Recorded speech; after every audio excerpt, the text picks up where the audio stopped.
burocracia chantajista de ciertos organismos internacionales para el expolio de nuestros países y la imposición de agendas políticas de austeridad que afectan a las mayorías y solo benefician a unos pocos.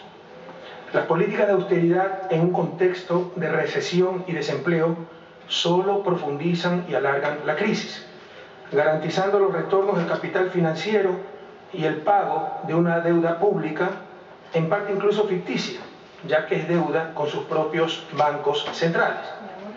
Tengo que expresar mi fraterno, pero firme desacuerdo con lo manifestado el día de ayer durante la inauguración de este evento por parte del señor secretario general iberoamericano. Los ajustes y reformas del consenso de Washington, impuestos por burocracias internacionales como el Fondo Monetario Internacional, Banco Mundial o Banco Interamericano de Desarrollo, no fueron parte de la solución, fueron parte del problema. Y el gran momento económico e incluso democrático, ya que estas políticas de ajuste también socavaron gravemente la legitimidad de la democracia, se debe precisamente a que América Latina está superando, y esperamos en forma definitiva, la larga y triste noche neoliberal contenida en el consenso de Washington y cuyos principales promotores fueron las burocracias internacionales anteriormente mencionadas, que incluso servían de instrumentos de política internacional de los países que la financian. Y de hecho creemos que estas instituciones tienen que reformarse profundamente.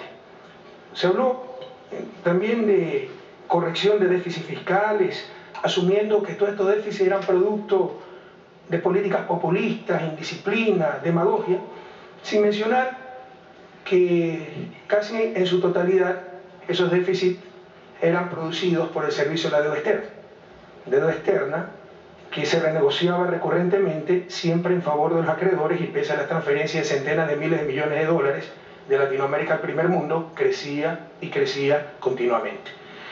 En 1999, en Ecuador, miles de millones de dólares de dinero público fueron dedicados a lo que llamamos salvataje, la palabra española es salvamento, salvataje bancario en la mayor confiscación de dinero privado en la historia del país, empujando a cientos de miles de personas a la pobreza, a la exclusión o al exilio.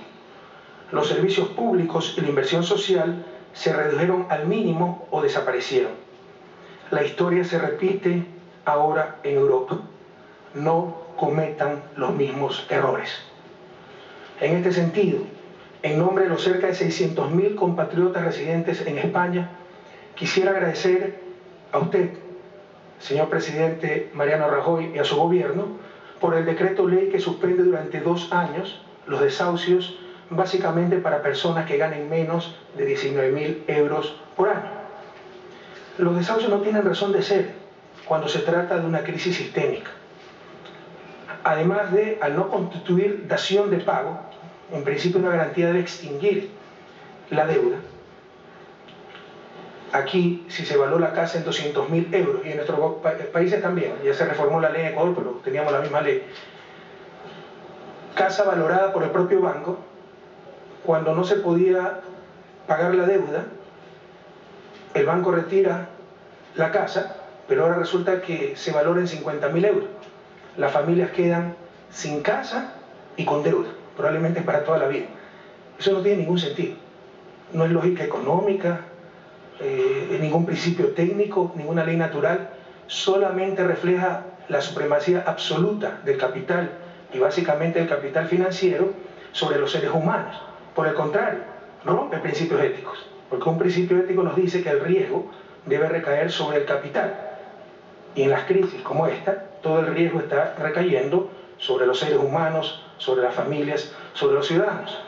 Pero no solo que esto demuestra la supremacía del capital y el capital financiero sobre los seres humanos, sino que esta inflexibilidad de los bancos en una crisis sistémica de practicar los desahucios nos llevan al peor de los mundos: gente sin casa y casa sin gente. Economía es ciencia de variables reales. Esto del riesgo país, los mercados financieros, se supone todo eso son señales, instrumentos de coordinación. Lo importante son las necesidades de la gente y la capacidad de esa sociedad para atender esas necesidades y alcanzar la prosperidad, el bienestar, el buen vivir. Me preguntaban en una entrevista, ¿es que España está retrocediendo? Y yo digo, no. Pero si ahí está ese inmenso talento humano de los españoles, ahí está ese conocimiento, ahí está esa infraestructura, esa tecnología, esos equipos, esas maquinarias. Está fallando la coordinación.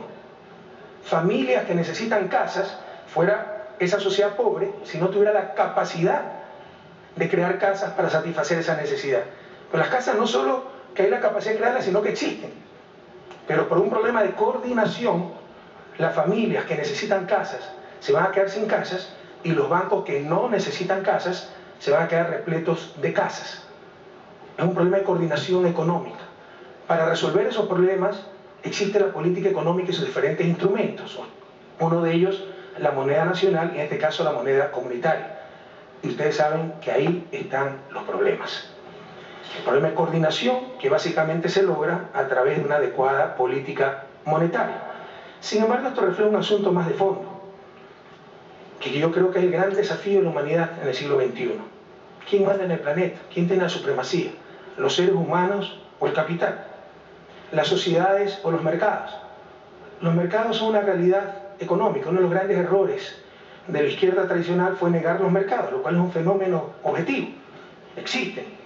Pero una cosa son sociedades con mercado, controlando, manejando a los mercados para que rindan los frutos socialmente deseables, y otra cosa son sociedades de mercado, donde educación, salud, vida, personas, la propia sociedad se convierten en una mercancía más. El mercado es un gran siervo, pero es un pésimo amo. Invitamos a mantener viva la memoria. América Latina fue uno de los lugares privilegiados de la inmigración europea. Si nosotros hubiéramos aplicado las medidas que ahora Europa aplica para los migrantes de Latinoamérica, sería muy diferente la historia particularmente europea. Una relación renovada en el bicentenario de la Constitución de Cádiz, como dice el tema central de esta reunión, pasa necesariamente entonces por el adecuado trato de los migrantes latinoamericanos en Europa. Pero lo que vemos en ciertos países europeos es construcción de cárceles para los migrantes. En una globalización que paradójicamente impulsa cada vez mayor movilidad de capitales y mercancías, pero criminaliza la principal de las movilidades, la de los seres humanos. De igual manera, una relación renovada en el bicentenario de la Constitución de Cádiz implica llegar a acuerdos concretos con España para garantizar derechos humanos de los migrantes latinoamericanos, tales como el adecuado acceso a servicios sanitarios. Por otro lado, esta relación renovada en el bicentenario de la Constitución de Cádiz también implica trabajar juntos para evitar los abusos del capital transnacional contra los países latinoamericanos. En fechas recientes, el Ecuador ha sido víctima de un nuevo atropello jurídico cometido por uno de los apéndices del Banco Mundial, el Centro Internacional de Arreglos de Diferencias Relativas a Inversiones, CIADI, ante una demanda de la petrolera estadounidense Occidental Petroleum, conocida como Oxy, a la cual por incumplir la ley ecuatoriana y el respectivo contrato, se le aplicó la caducidad del correspondiente contrato. El Estado ecuatoriano clara e injustamente